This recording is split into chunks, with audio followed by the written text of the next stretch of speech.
State of President Trump. And thank you again to the great Graham Allen. Has an amazing show on Rumble at 9 a.m. Eastern Time for rating the stream. We always appreciate that. Graham, I love Graham. He's the best. If you haven't checked out his show, please check it out. It's worth your time. Folks, we got a lot to chat about today on the show. It was a huge media weekend. I do some of the show preparation on Friday after the show. And I got to tell you, here, I'll show you. You want to see my notes? This is how messy it is today. You're like, Dan, you make a show out of that? Yes, I do.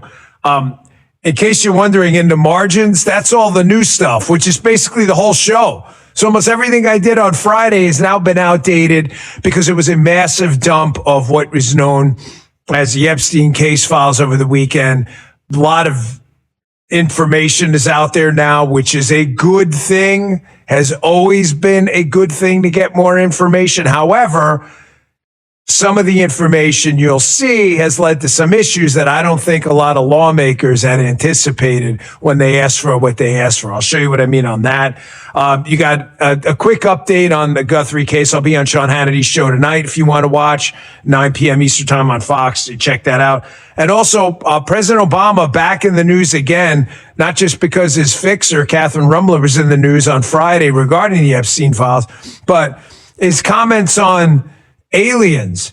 And Guy said it right this morning. He made a comment on alien life forms, which, rocketed around the internet. And Guy's like, I think he gave a YOLO answer, and now he's had to dial it back. Within the boundaries of what I can talk about, I'll give you my take. Guy's unusually excited about this segment because Guy, correct, I have not told you, but I'm not trying to clickbait it. It's not going to be some X-Files moment, but I think the topic is interesting. And it was interesting to see some other stuff, too, from the other side. All right, a lot to talk about. Big show day. All Family Pharmacy having a President's Day sale. It's live, like right now. 47% off ivermectin. You get that? 47% off ivermectin, hydroxychloroquine, mebendazole, GLP-1s. It ends on February 17th. Visit allfamilypharmacy.com/Bongino. That's allfamilypharmacy.com/Bongino. Check them out. Get prepared. Consult a medical professional before taking any medications. And also, Brick House Nutrition. You know, they're my favorites. They have a weight loss product called Lean, Get Lean, Lean. They also have the great Field of Greens, which I take multiple times every day for my superfood vegetable fix. The only way to lose weight is not to inject yourself once a week. Nope. Not anymore. Here's the reality. I tried this product. I lost about 28, 30 pounds. Weight loss injections work because they help control blood sugar and they shut down appetite so you eat less. That's the mechanism. There's really no mystery to it. That's what Lean, Lean, was created to do. Replicate the benefits of weight loss injections without the injections. Lean was formulated by doctors to support healthy blood sugar and help reduce the spikes and crashes that drive nonstop snacking and cravings. That's what's going to put on weight fast. But Lean goes a step further. Lean helps your body turn fat into energy so you burn it instead of storing it. No prescriptions, no needles. It works. I'm proof positive. I've lost some weight. I was getting a little gooey, as I said. I use Lean. I loved it. We use it now. Visit brickhousenutrition.com/Dan. Use promo code Dan to get 20% off. Do the mirror test. Take a snapshot in the mirror. Come back in a couple months after using Lean. brickhousenutrition.com/Dan. Pick up Lean today. Use promo code Dan. brickhousenutrition.com/Dan. These statements have not been evaluated by the FDA. It's not intended to diagnose, treat, cure, or prevent any disease.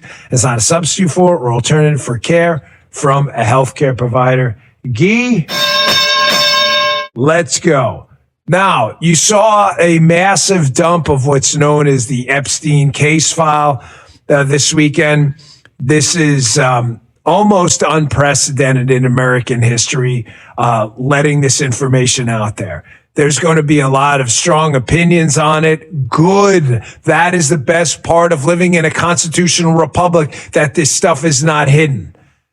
There's a lot of curiosity about this case over time, me included, for obvious reasons. It involves a disturbing set of circumstances, a lot of very wealthy people who interacted with them.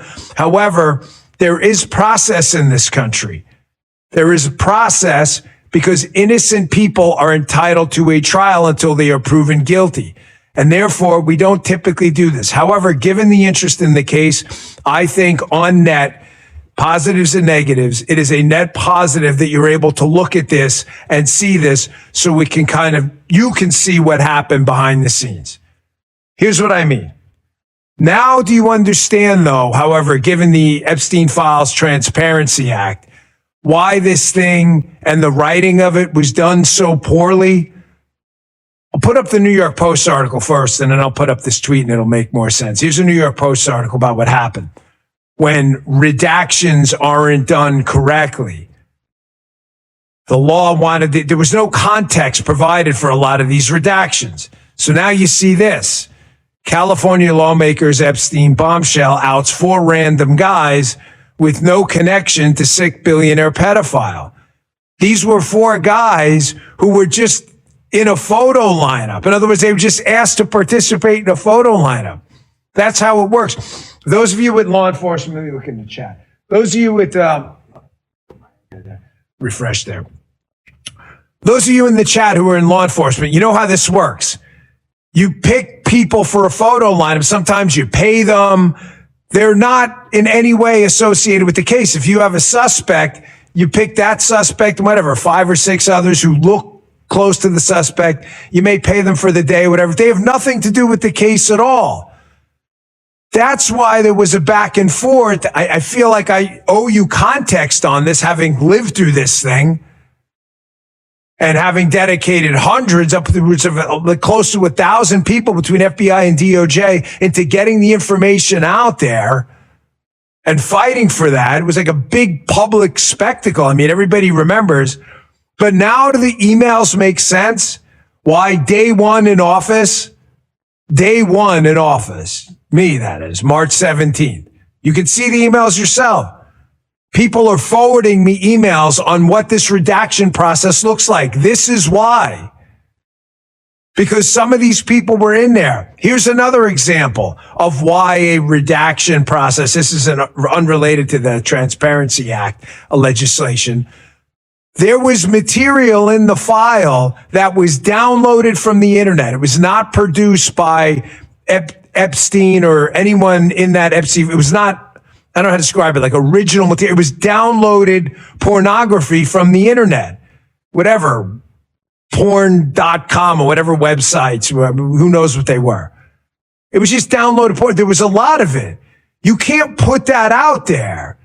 You can't say, hey, go to whatever, FBI.gov, and you can watch thousands of hours of downloaded porn that he watched. Nobody's going to do that, especially when some of it was CSAM, child sexual abuse material download, like child pornography. You're not going to put that on a government website.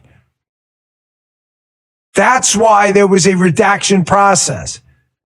Now, of course, when you get people who want to hurt President Trump and the administration, they take these facts about the case that there was always going to be a redactions process. Up until the Epstein File Transparency Act, I think the poorly written legislation didn't provide like a proper context for this stuff. There was always going to be a process for this, always. I wanted to know what it was day one. How does this look? And you see people asking for guidance on how legally this was to be handled. You get people who take this stuff and work with a class of people with an agenda, and they're using it now almost exclusively as a political weapon to attack him. President Trump, that is, despite his administration finally getting this stuff out there. It made me think of this weekend. I saw this. I just want to remember, now does the email make sense? Why I'm looking at, hey, what's the process for this? What's the process for that? What do we do with downloaded material? What do we do with this stuff? What about guys in photo lineups? Like, what about all that? That's what's going on there from day one. That's how committed to getting this stuff out there everybody was. reminded me of this. Remember Yuri Bezmenov? Yuri Bezmenov was a KGB defector. Back decades ago, he gave this interview. We played it many times. Bezmenov talks about how the United States will never be destroyed from the outside in, ever. It will not be on our watch. Our military men and women, our operation out there is peerless in the axiomatic definition of the word. We have no military peer. We will not be defeated from the outside. So enemies of the United States, he's talking about Russia, he's former KGB, but the CCP and others figured out a long time ago. And then don't let me forget the Mike Davis tweet, guys. I'm going to get to, I didn't want to talk past that.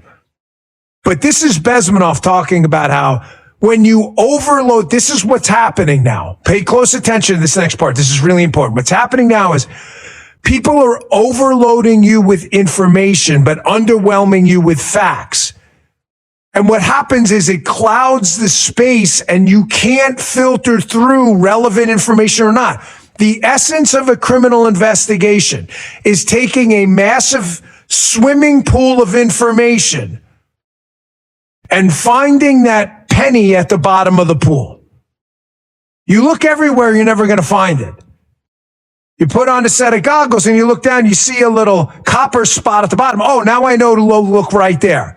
You can't look everywhere at once because a lot of information is irrelevant. In other words, Guy has a bank account in a bank. The bank gets robbed. I can show Guy was at that bank at 8 a.m.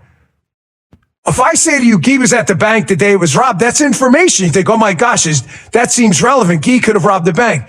Then you find out the bank was robbed at noon. There's video of someone else. He's 7 feet tall. Doesn't look like Guy. So the fact that